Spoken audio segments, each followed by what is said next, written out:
How many times have you guys heard the line, "This game wasn't made for you"? How many times have you seen people running to the defense of a game and saying that, well, if you don't like it, stop talking about it? You know, they go and they start posting those memes where it's, stop having fun, but they're still sitting on the couch playing the game. This game is great as long as you don't have anybody screaming in your ear telling you that it's bad. Stop seeking out negative commentary and criticism on a game if you just want to have your viewpoint reinforced. Stop hitting yourself. That's what you're doing at this point.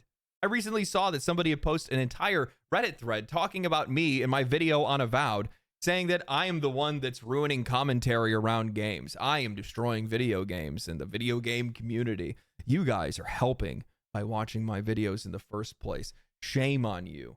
The even-handed criticism that I had in my Avowed video, where I was relatively soft on them in comparison to just about any other game or any other studio, because there were parts of Avowed that I genuinely liked, and I like Obsidian as a studio. No. I'm the bad guy. Have you ever noticed a good game doesn't need anybody to run defense for it? It just exists. It's just there. It just does its thing. So it got me thinking, what are the chances that these communities are the ones that have been ruining games? We've seen so many games come out to seemingly no audience. The quest for the mythical modern audience, where they seem to exist in certain social circles and social media, but the minute that a game hits the market, they evaporate. Where did it go? So it got me thinking, who are these games made for? Why are they making them for them? And why aren't they buying them? Maybe it's not me ruining gaming. Maybe it's you. You know how we can take back gaming? You can start making games yourself, and you guys can do that with today's sponsor, Boot.dev. We oftentimes hear people say, if you don't like the games today, well then go make them yourself. And here's your chance. I partnered with Boot.dev, the smartest way to master back-end development to help you build your own digital empire. At Boot.dev, you'll learn back-end web development from start to finish with Python and Go. And what's awesome is that Boot.dev knows that not everybody can afford a full membership right away, so you can sign up for free and explore every course in read-only mode. You'll get all of the theory and content without any commitment. Then, when you're ready to truly level up, a membership unlocks interactive challenges, progress tracking, hints, and full solutions. Plus, as you build real projects, you'll earn XP, level up, compete on leaderboards, and rack up achievements, all while gearing up for a career where backend developers can earn a median salary of over $100,000 a year. Every project that you complete on Boot.dev is a stepping stone to real-world success, turning your coding passion into a career that pays big. So head over to Boot.dev and use my code LegendaryDrops to get 25% off your entire first year on the annual plan. Click the link in the description, join the community, and start coding your future today. I can't be the only one who thinks that it's weird that while, yes, in some circles, some of the Avowed criticism can be classified as reaching, the vast majority of it is relatively fair and observable in-game.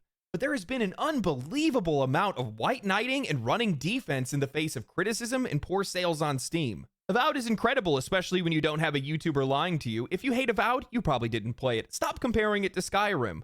But if the game is so incredible, then why does it need this much defense? The same trend then plays out in Avowed Steam reviews. Plenty of positive ratings, yet their words say they're underwhelmed. Game is okay. It's objectively mid. Wish there was a way to rate games I don't recommend or condemn. Some even go out of their way to tell you not to compare it to other games. This isn't Skyrim. Don't compare it to Baldur's Gate 3 or Kingdom Come Deliverance 2. It's this weird mix of gatekeeping and defensive posturing, as if people aren't allowed to be critical of something without being treated like enemies. Nobody is saying that you can't enjoy Avowed. If you do, that's great. But if somebody points out that they didn't, that's not an attack. It's called having an opinion. Suddenly, I start hearing that Avowed isn't made for me, that somehow I should have known not to buy it. Like there was some secret label that was warning me, but I had missed it. But last time I checked, well, open world fantasy action RPGs are exactly what I play. That's my genre. That's what I love. But apparently, there was some secret subsection of that genre that I don't fit into. How does that make sense? Oblivion is one of my most favorite games of all time. I just finished Kingdom Come Deliverance, and now I'm playing the sequel. I have hundreds of hours in Skyrim and Fallout. I love The Witcher 3, so how am I not the target audience for this? Maybe the problem isn't that Avowed wasn't made for me. Maybe the problem is it was made for no one, because I've seen a lot of people arguing that games don't need interactivity, that realism isn't necessary, and that games like Avowed don't need to have those kind of features just for the sake of having them. All right, that's fine. Explain this. How does removing basic interactivity from a first-person RPG make it better? Please, take the time to explain that to me. How does it enhance the experience when you can't pick up objects, when you can't touch the world, when you can't interact with doors, when people don't move around towns? It doesn't.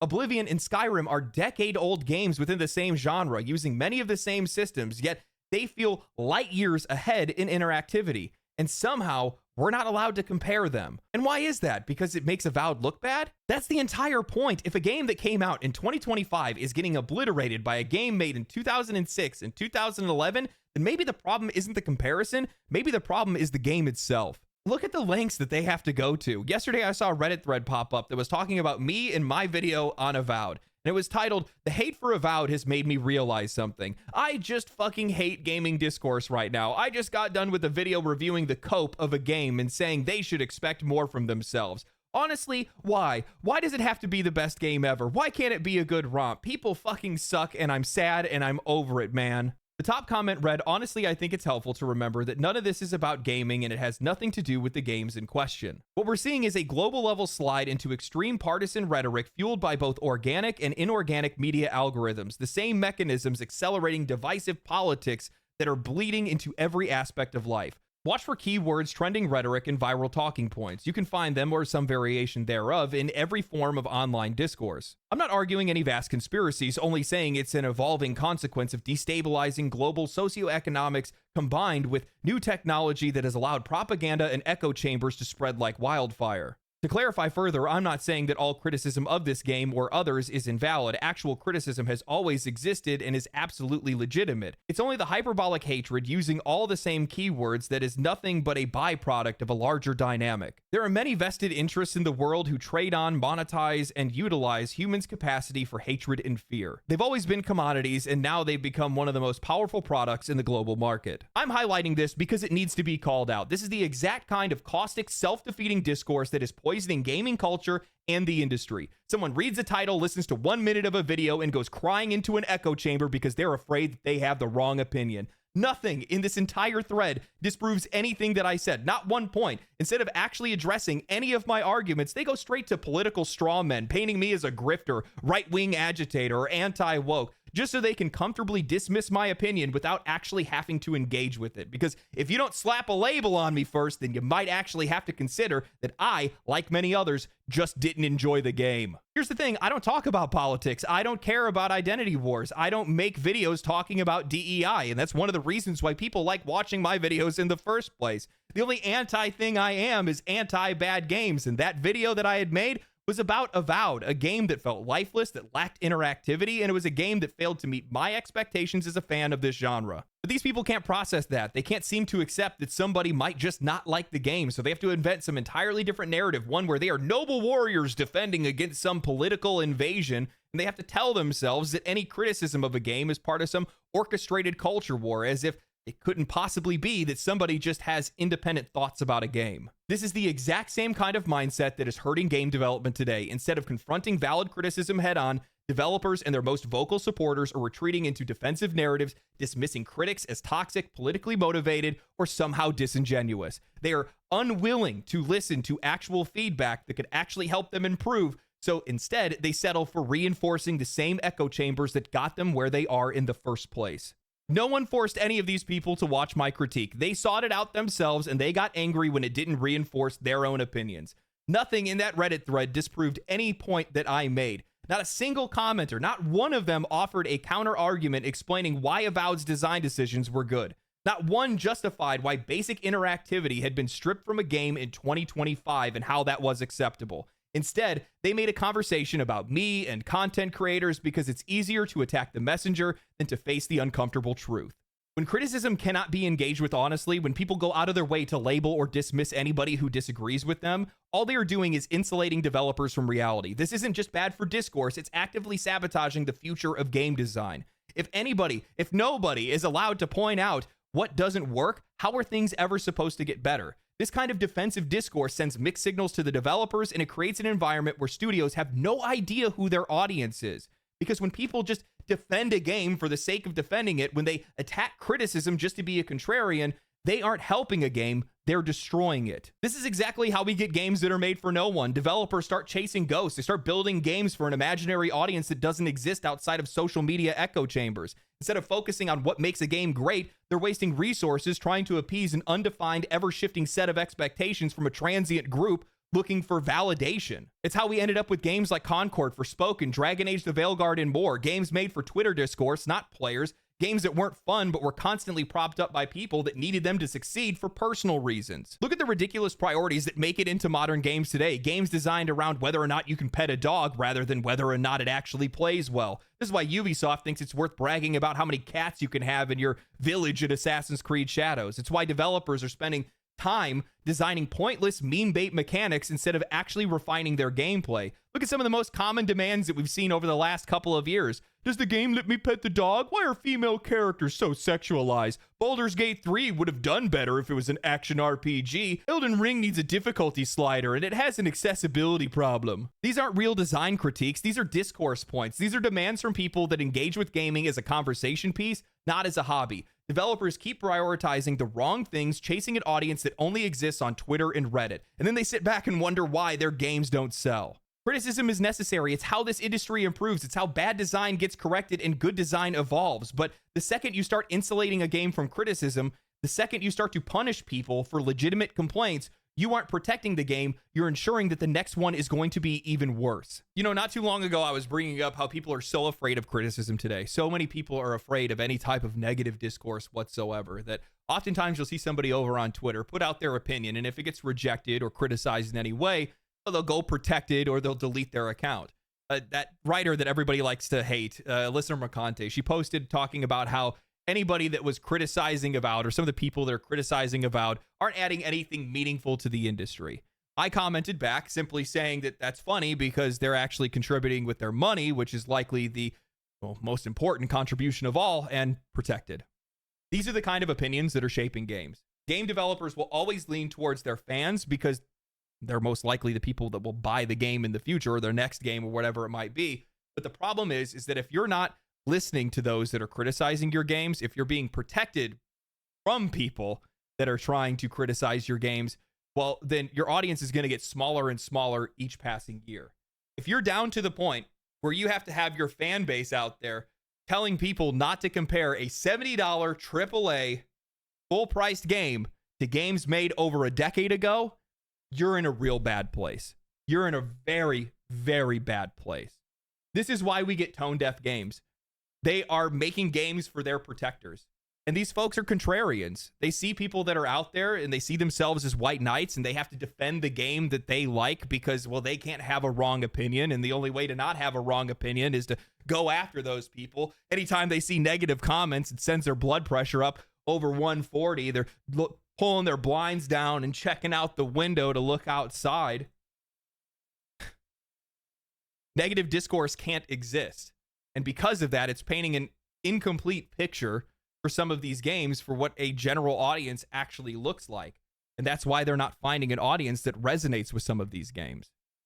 And now while the players are definitely making their contribution to muddying the water and making it difficult for some of these studios to nail down who their audience is, it doesn't help that these developers are looking in all the wrong places as well. I saw a tweet the other day from Michael Dowse, Larian Studios head of publishing, and it really hit the nail on the head because he was talking about how so many of these big budget games don't actually tell players what they are before launch, nor do they understand who that audience is before they launch. They rely on billboards, hype, and broad marketing campaigns, but they fail to build any real relevance or resonance before they release. It's a completely avoidable disaster, but it keeps happening because these games are assuming that they have an audience before actually trying to earn one. And that's where this industry keeps going wrong, because for years now, publishers have still been relying on outdated methods to try to figure out what players want. Metrics, surveys, focus groups, and curated fan feedback that's painting a imaginary picture of what that audience actually looks like. Now, what makes matters even worse is today's modern internet culture where people don't actually say what they think. They say what they think they're supposed to say. They posture, they virtue signal, they perform for social approval, and if you're a game developer that's listening to that, well, you're going to get wildly inaccurate data on what players actually want. That's how we end up with insane takes like PC Gamer's recent article claiming that today's teens and young adults aren't interested in romance in video games.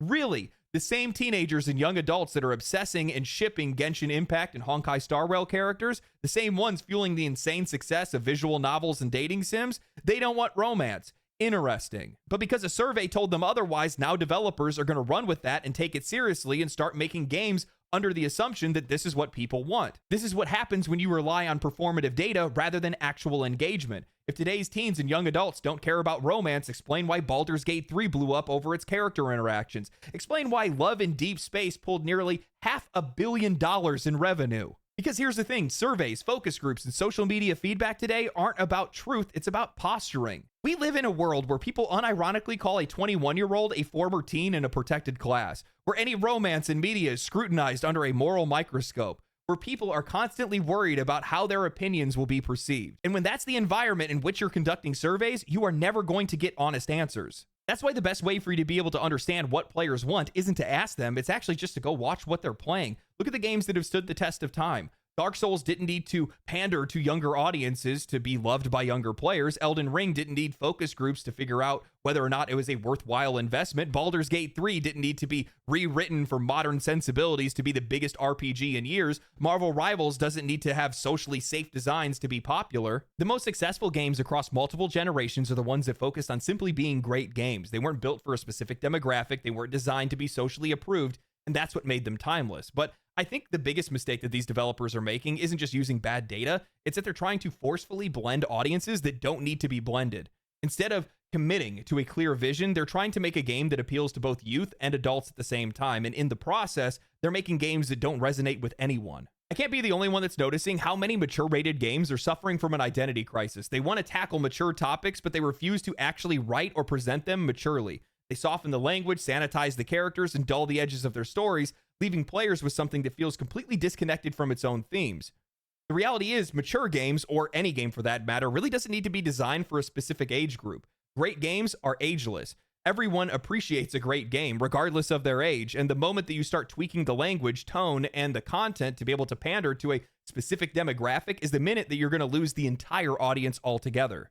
This is why, from my perspective, I don't think it's really worthwhile to target age demographics specifically in video games. Unless you're actually making a game specifically for children or specifically for adults, there really isn't any reason to design a game around who it should be for. Instead, you should be focusing on what makes that game engaging. Look at the games that have stood the test of time. Halo, Dark Souls, Final Fantasy, The Elder Scrolls, Zelda, Super Mario. People who grew up playing these games didn't stop loving them when they turned 30. And guess what? Teens and young adults that are still playing those games today love those games for the same reasons. The things we loved when we were younger shaped our preferences when we got older. How many people still listen to the same music that they loved in high school? How many games do we still play that defined our childhood, or games that are like them? The core of what we find cool, exciting, or engaging stays remarkably consistent throughout our entire life. That's why games don't really need to fit a tailored specific demographic. It just needs to tap into the fundamental love of excitement, challenge, and immersion. Yet for some odd reason, modern game developers, specifically in the US more than other places, don't seem to really understand this. Instead of making a great game, they're obsessing over trying to appeal to two different audiences at the exact same time. Adults because they have the money, and teenagers because they think that's the best way for them to stay relevant. And as a result, we start seeing these games that are these Frankenstein monstrosities that are trying to be everything for everyone, but end up resonating with no one. Look at Veilguard. I keep coming back to this game, but it really is the perfect onion of poor game design and audience recognition. The more you peel back, the more misguided you find it is. I mean, think about it. The characters in the game, androgynous and sterile, yet for some odd reason they include romance. Why would you put romance into a game that you can't actually be attracted to the characters that are in the game in the first place? The writing was over-explained, infantilized, and completely disconnected from the game's supposed mature themes. The core fan base, likely in their 30s, yet treated like children. This is why so many modern games end up feeling soulless, because they aren't being designed with a strong creative vision. They aren't being designed for a real audience. They're being designed to pass through multiple layers of corporate approval, sensitivity checks, and marketing analysis, stripping away anything that makes them feel personal, passionate, or bold. Instead of creating something great and letting it find its audience, they're trying to chase some imaginary audience that doesn't actually exist. The best games don't need to be age restricted to find success, they just need to be authentic. That's why games like Elden Ring and Monster Hunter pull players from across multiple generations, because they focus on gameplay first, and that's the most important thing. They don't compromise to fit some imagined modern sensibility. They don't try to be everything for everyone. I get that my criticism and language at times may be colorful, but that's because it's authentic. That's because I'm saying what I mean, and I mean what I say, and my opinions, I'm expressing them openly. And I'm going to get some critical feedback out of it. I'm going to get some people that are critical of me, and guess what? I listen to that stuff because that's how you get better. You need that to be able to improve. But when you have audiences that are out there that are trying to shield games from criticism, shield these developers from the people that don't like their games, well, they're doing far more harm than they actually know. And also, it's just rat behavior, and it deserves to be called out. It's disgusting. You know, these companies have to adjust and adapt. Their methods are outdated. The internet is often inauthentic. And because of that, you have misled creatives that are using performative developers to make performative games for performative audiences, a whole lot of pretending, a whole lot of bad data, and a whole lot of games without any audience. You need observable data. This industry is evolving to the point where it's becoming much more scientific. You need to actually observe your subject, see what they want, see what they're doing, and then iterate on that. You know, I've talked about this before, but I was in on Baldur's Gate 3's early access. Incredible journey. Developer notes were really detailed. The feedback that we would get, the panels from hell, the updates that they would do. The entire time, while they were collecting data, they were doing polls and stuff like that as well. But for the most part, they just sat back and watched how people interacted with the game. What did people try to do the most? What did they, you know, what spells did they use? What classes did they pick? What choices did they make? They took that data and then iterated on it, and they just acted as a tailor, fitting it like a glove to the player. And that's how you get great games. That's what you have to do nowadays. You can't come up with some pre-designed audience anymore. That doesn't work. You can't go and read social media. You can't watch, you can't listen to like things that are said on Twitter or on Reddit, because oftentimes people aren't really saying what they mean. They're just saying whatever they can to get the most people to agree with them, because they need that interaction. They need to be accepted, baby. Right here. Get that validation right into my veins. But that's what you have to do. You have to ignore that kind of stuff. You have to be dynamic. And I think a lot of these companies are still stuck in their ways. And because of that, it's leading to a lot of these games failing to find an audience. You know, I love topics like this. You guys got to keep in mind, I am a marketing major that got into construction. I have a degree that I never got to use. It's the whole reason I made a YouTube channel to begin with, was because I wanted to understand what players' needs were. I wanted to understand how these games were finding an audience, or how they were failing to find an audience. And I wanted to be somebody that could advocate for games to be able to reach audiences better. I think that once I get a little bit more comfortable with YouTube and I feel a little bit more stable on the platform, I'll probably start to try to get into at least consulting with marketing and, customer outreach and stuff like that, because I think that personally, I think I could do a lot of help. I don't know. There's probably plenty of people that are out there, especially on Reddit, apparently, that wouldn't want me to do anything of the sort. So I don't know. We'll see. But anyway, hope you guys enjoyed the video. If you guys did, well, like the video, share it with your friends, follow me on Twitch, follow me on Twitter. People have been enjoying me over there. If you didn't like the video, well, I guess I'll see another post on Reddit. Outside of that, my friends, stay cool, stay righteous, stay safe. I'll see you in the next one. Peace. Family, family, family, family.